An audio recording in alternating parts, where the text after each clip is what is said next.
स्वर्ग और नरक की कहानी। एक बुजुर्ग महिला की मृत्यु हो गई। यमराज उसे लेने आए। महिला ने यमराज से पूछा, आप मुझे स्वर्ग ले जाएंगे या नरक? यमराज बोले, दोनों में से कहीं नहीं। तुमने इस जन्म में बहुत ही अच्छे कर्म किए हैं, इसलिए मैं तुम्हें सीधे प्रभु के धाम ले जा रहा हूँ। बुजुर्ग महिला खुश हो गई और बोली, धन्यवाद, पर मेरी आपसे एक विनती है। मैंने यहाँ धरती पर सबसे स्वर्ग नरक के बारे में सुना है। मैं एक बार इन दोनों जगहों को देखना चाहती हूँ। यमराज बोले, तुम अच्छे कर्म किए हैं, इसलिए मैं तुम्हें यह इच्छा पूरी करता हूँ। चलो, हम स्वर्ग और नरक के रास्ते से होते हुए प्रभु के धाम चलेंगे। दोनों चल पड़े। सबसे पहले नरक आया। नरक में बुजुर्ग महिला ने जोर जोर से लोगों के रोने की आवाज सुनी। नरक में सभी लोग दुबले पतले और बीमार दिख रहे थे।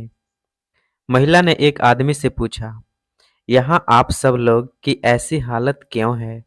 आदमी बोला, तो और कैसी हालत होगी? मरने के बाद जब से यहाँ आए हैं, हमने एक दिन भी खाना नहीं खाया। भूख से हमारी आत्माएं तड़प रही हैं। बुजुर्ग महिला की नजर एक विशाल पतीले पर पड़ी, जो कि लोगों के कद से करीब 300 फीट ऊंचा होगा।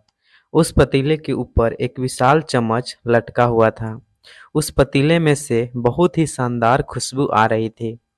बुजुर्ग महिला ने उस आदमी से पूछा, इस पतीले में क्या है?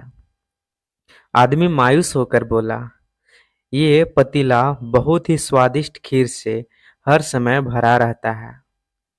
बुजुर्ग महिला ने हैरानी से पूछा, इसमें खीर है तो आप लोग पेट भर के खीर खाते क्यों नहीं? भूख से क्यों तड़प रहे हैं? आदमी रो रो कर बोलने लगा, कैसे खाएं? ये पतीला 300 फीट ऊंचा है और हम में से कोई भी उस पतीले तक नहीं पहुंच पाता। बुजुर्ग महिला को उन पर तरस आ गया। सोचने लगी, बेचारे खीर का पतीला होते हुए भी भूख से बेहाल हैं। शायद ईश्वर ने इन्हें यही दंड दिया होगा। यमराज बुजुर्ग महिला से बोले, चलो, हमें देर हो रही है। दोनों चल पड़े। कुछ दूर चलने पर स्वर्ग आया। वहां पर बुजुर्ग महिला को सबके हंसने खिलखिलाने की आवाज सुनाई दी। सब लोग बहुत खुश दिखाई दे रहे थे। उनको खुश देखकर बुजुर्ग महिला भी बहुत खुश हो गई। पर वहां स्वर्ग में भी बुजुर्ग महिला की नजर वैसे ही 300 फुट ऊंचे पतीले पर पड़ी जैसे नरक में था। उसके ऊपर भी वैसा ही चम्मच लटका हुआ था। बुजुर्ग महिला ने वहां लोगों से पूछा, इस पतीले में क्या है? स्वर्ग के लोग बोले, इसमें बहुत ही स्वादिष्ट खीर है। बुजुर्ग महिला हैरान हो गई। उनसे बोली, पर यह पतीला तो 300 फीट ऊंचा है। आप लोग तो इस तक पहुंच ही नहीं पाते होंगे। उस हिसाब से तो आप लोग को खाना नहीं मिलता होगा। आप लोग भूख से बेहाल होंगे। पर मुझे तो आप सब इतने खुश लग रहे हो, ऐसे कैसे? लोग बोले, हम तो सभी लोग इसी पतीले से पेट भर के खीर खाते हैं। महिला बोली, पर कैसे? पतीला तो बहुत ऊंचा है। लोग बोले, तो क्या हो गया, पतीला ऊंचा है तो यहाँ पर कितने सारे पेड़ हैं। ईश्वर ने ये पेड़ पौधे नदी झरने हम मनुष्य के उपयोग के लिए ही तो बनाए हैं। हमने इन पेड़ों की लकड़ी ली है, उनको काटा, फिर लकड़ियों के टुकड़ों को जोड़ के विशाल सीढ़ी का निर्माण किया।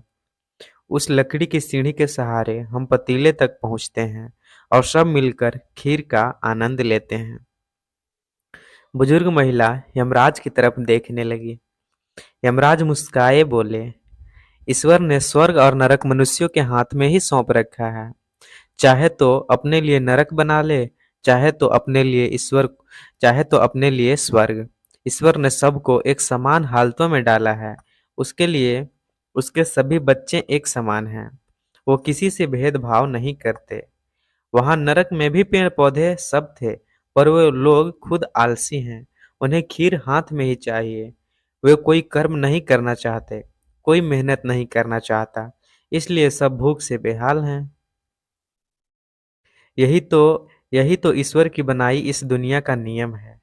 जो कर्म करेगा, मेहनत करेगा, उसको मीठा फल खाने को मिलेगा। अर्थात स्वर्ग एवं नरक आपके हाथ में ही है। मेहनत करें, अच्छे कर्म करें और अपने जीवन को स्वर्ग बनाएं। तो दोस्तों, कैसी लगी आपको यह कहानी? कमेंट करके कमेंट जरूर बताएं। वीडियो अगर अच्छी लगी तो प्लीज़ लाइक कीजिए इस वीडियो को। चैनल पर नए हैं तो सब्सक्राइब कर लीजिए। वीडियो देखने के लिए आपको दिल से धन्यवाद दोस्तों। Thank you.